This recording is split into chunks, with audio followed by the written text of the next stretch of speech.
There's no right way to install a joint pin. In cue building, there is no right or wrong. There is effective and ineffective. What works and what doesn't. Let's get philosophical for a minute.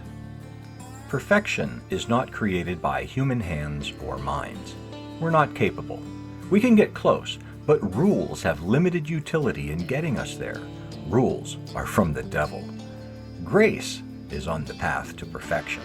Forgiveness, going with the flow, learning, adapting, improving, all of those lead to success.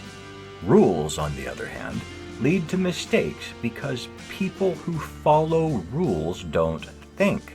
They execute. That's what following a rule is. They allow a rule maker to do their thinking, and the rule maker is never the one drilling your maple, your hickory, or whatever. The rule maker is never in your shoes, and that's why you're better off learning everything about the task except the rule. Like I said before, that's all I have to say about the occupant of the White House and his son.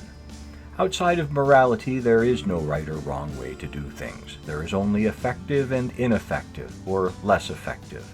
It isn't wrong to fill your engine crankcase with crazy glue, just ineffective at speeding up your morning commute. Likewise, when installing a joint pin, which is the task we're examining today, the procedure I use is effective.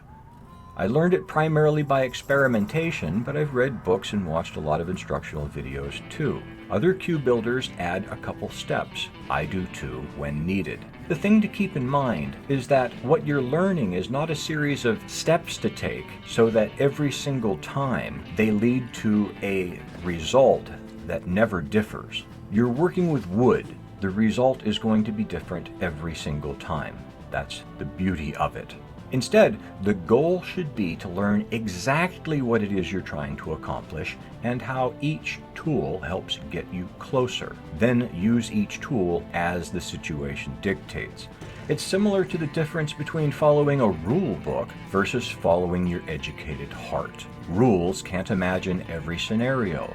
That's why discernment and judgment are necessary, along with a complex understanding of the task you're trying to achieve. The goal is to accumulate useful experience, the stuff that both teaches and gets results. And what you're trying to accomplish is this: a perfect cylinder that is perfectly aligned with the axis of the stick, that is less than 1/1000th of an inch bigger than the pin it holds, and which is threaded on the deep end. I start by facing the stick, making a plane that is perpendicular to the axis of the stick. This doesn't have to be perfect. The only purpose of facing it right now is to make sure that your bit doesn't grab on an outer wall as it's spinning because the surface isn't flat. Next, I use a process of step drilling and boring. Stub drills are short drills. They wander less. Center finding drills wander even less, but they're not for cutting deep holes. So I cut as deep a hole as I can with them, and then those are pilot holes for my stub drills. The center finder creates walls that help guide the stub drill and keep it going straight. I use progressively larger drills to open a hole. A drill bit that isn't perfectly straight going in the hole will vibrate. It'll make lopsided kind of sounds, and it'll cut oversized holes. When I sense vibration, I use the boring bar to return the hole to true.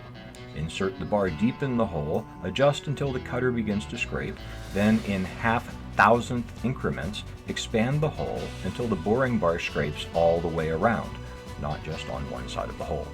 I put fingers on drill bits and boring bars to sense the cut, paying attention to the intensity and consistency of the vibration. A steady, small vibration is normal on a boring bar, but not on a drill bit. Be careful not to put pressure on whatever it is that you're touching. Now, on your drill bit, any vibration at all means you'll have a wobbly hole. Once you begin testing the hole or fit with your pin, be sure to remove the stick from your machine and empty the dust out. Blowing it or vacuuming it won't get it all. You'll have to figure out what size drills to use based on the pin you're inserting, but if you just focus on the main points, creating a perfect cylinder that's on the axis of the stick and less than 1/1000th of an inch larger than the pin, you'll learn how each tool gets you closer to your goal, and that's better than learning someone else's rules. I made Hunter's laptop out of spalted wood from out back the house. Spalted wood is rotten, so I had to stabilize it. That requires drying it out to 0% moisture, then putting it in a vacuum for a few days while resin gets in all the holes in the wood, then cooking it for 2 or 3 hours. All that before building the stick. But it's worth it because I can add color. The section with the squiggle lines is one of the prettiest pieces of maple I've ever found.